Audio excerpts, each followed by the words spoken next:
मैं लोगों की सेवा करता था, मैं मुल्क के लिए लड़ता था, मैं राष्ट्र के लिए लड़ता था, इसीलिए ऊपर वाला मेरे साथ। आज मैं जेल से आया हूँ, मैं अपनी अग्नि परीक्षा देने के लिए तैयार। झूठे मुकदमे में 6 महीने तक जेल में रखा। दिल्ली के पूर्व सीएम अरविंद केजरीवाल की तिहाड़ से रिहाई से लेकर इस्तीफे के बीच में ये बयान बता रहे हैं कि अरविंद केजरीवाल ने जेल से छूटने के बाद सोच समझकर ये मास्टर स्ट्रोक चला है।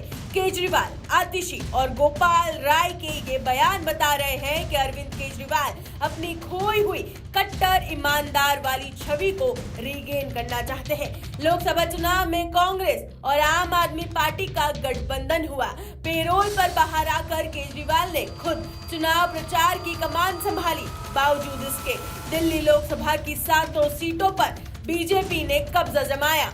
ऐसे में अरविंद केजरीवाल का इस्तीफा और महिला को मुख्यमंत्री बनाना सियासी प्रयोग के साथ साथ पार्टी को पॉलिटिकल पैरालिसिस से निकालने की एक कोशिश भी है। अगर आतिशी महिला वोट बैंक को रिझाने में कामयाब रही तो बैकफुट पर आ चुकी आम आदमी पार्टी एक बार फिर सत्ता की सीढ़ियां चढ़ पाएगी।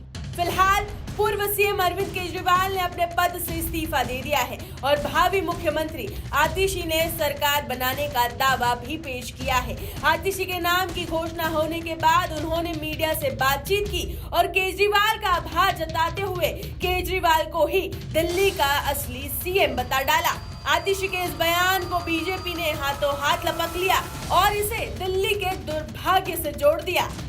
यहाँ पर 1 दशक से आम आदमी पार्टी की सरकार है। सीएम का चेहरा कोई भी हो, दिल्ली के विकास कार्यों पे ये जो पूर्ण विराम लगा हुआ है, ये जो दिल्ली की दुर्दशा है, ये बनी रहेगी जब तक कि यहाँ पर आम आदमी पार्टी की सरकार है। क्योंकि दिल्ली वासी भी जानते हैं कि सड़क, पानी, बिजली, सीवेज, ड्रेनेज जैसी जो मूल सुविधाएं हैं ये आम आदमी पार्टी की सरकार के अधिकार क्षेत्र में आती हैं। 1 दशक से यहाँ पर आम आदमी पार्टी के नेताओं ने सत्ता भोगी है, लेकिन दिल्ली के विकास कार्य में कुछ नहीं करा। दिल्ली के सुधार के लिए यहाँ पर डबल इंजन की सरकार आनी बहुत आवश्यक है। आतिश सिंह दिल्ली की अगली मुख्यमंत्री बनने जा रही है, लेकिन आम आदमी पार्टी के सभी नेता केजरीवाल को ही असली मुख्यमंत्री बता रहे हैं। इंडी गठबंधन में शामिल केजरीवाल की पार्टी के नेता भले ही राम मंदिर प्राण प्रतिष्ठा में शामिल न हुए हो, लेकिन केजरीवाल को राम का दर्जा दे रहे हैं। आतिशी को भरत बना दिया गया है और दिल्ली की गद्दी पर खड़ाऊ रखकर राज करने का प्लान बन गया है, जिसके बाद बीजेपी इसी प्लानिंग पर चुटकी लेती नजर आ रही है। देखिए इस पूरे बयानबाजी पर सौरभ भारद्वाज ने क्या कुछ कहा। अरविंद केजरीवाल ने कह दिया कि जब तक जनता मुझे दोबारा नहीं चुनेगी मैं इस कुर्सी पे नहीं बैठूंगा। तो कुर्सी तो अरविंद केजरीवाल की इस 5 साल भी है और आने वाले 5 साल में भी होगी। इस 2-3 महीने की वैल्यू इतनी है, या शायद 1 महीने की, कि जब तक केंद्र सरकार चुनाव नहीं कराती, चुनाव आयोग चुनाव नहीं कराता, जो हम चाहते हैं जल्द से जल्द हो जाए, तब तक हम में से एक साथी उस कुर्सी पे बैठेगा। ऐसे बैठेगा जैसे भरत भगवान राम के सिंहासन पे खुद ना बैठ के उनकी खड़ाव रख के जो है शासन चलाते थे, ऐसा है। सौरभ भारद्वाज के बयान पर पलटवार करते हुए बीजेपी प्रवक्ता शहजाद पूनावाला ने आतिशी पर भी जमकर हमला बोला। दुर्भाग्यपूर्ण बात है कि पहले दिल्ली के पास एक जेल वाला सीएम था जिसने 150 दिन जेल में रहकर सीएम शिप चलाई, सरकार चलाई, फिर बेल वाला सीएम बना और अब एक डमी सीएम बनने वाला है।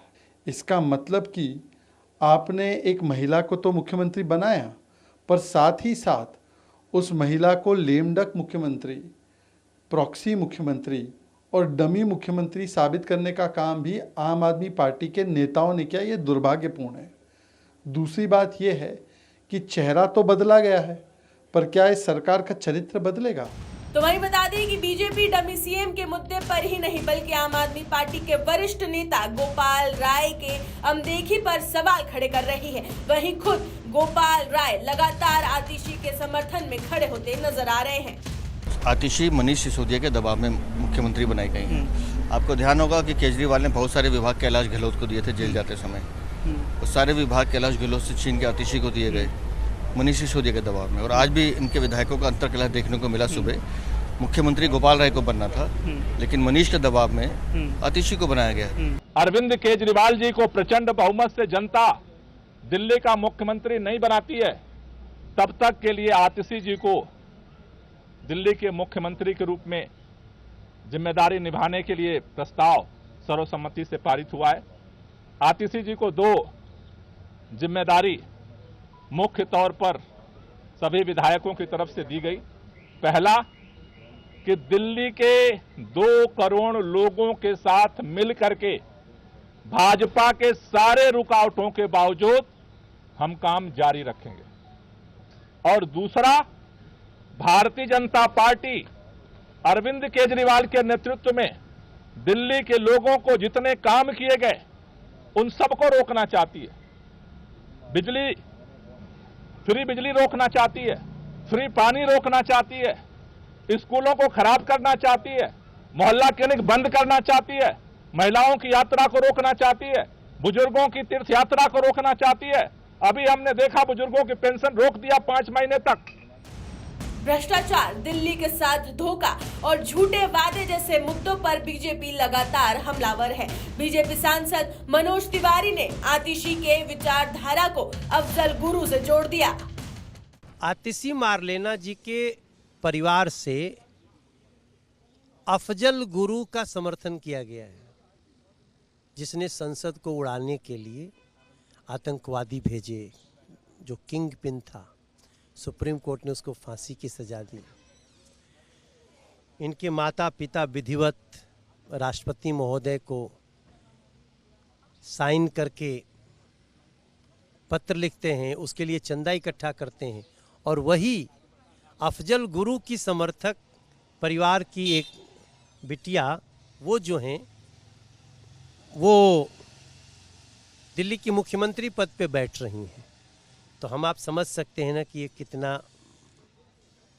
दर्द भरा है। ऐसे में सोची समझी रणनीति के तहत केजरीवाल ने अपने भरोसेमंद आतिशी को सीएम बनाकर सत्ता पर कब्जा भी बरकरार रखा है और हरियाणा चुनाव के लिए सिंपैथी का ग्राउंड भी तैयार कर लिया है।